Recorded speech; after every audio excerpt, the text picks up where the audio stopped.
मतलब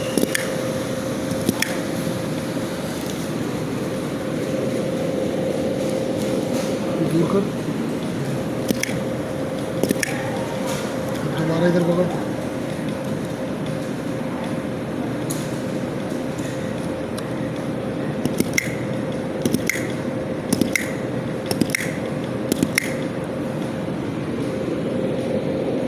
अब दोबारा दूर कर, अब पकड़।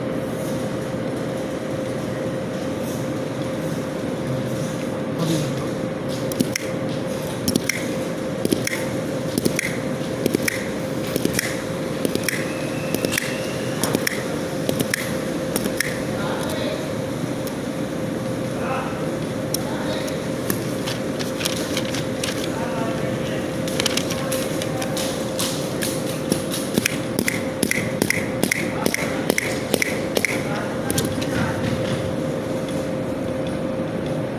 सही है, बहुत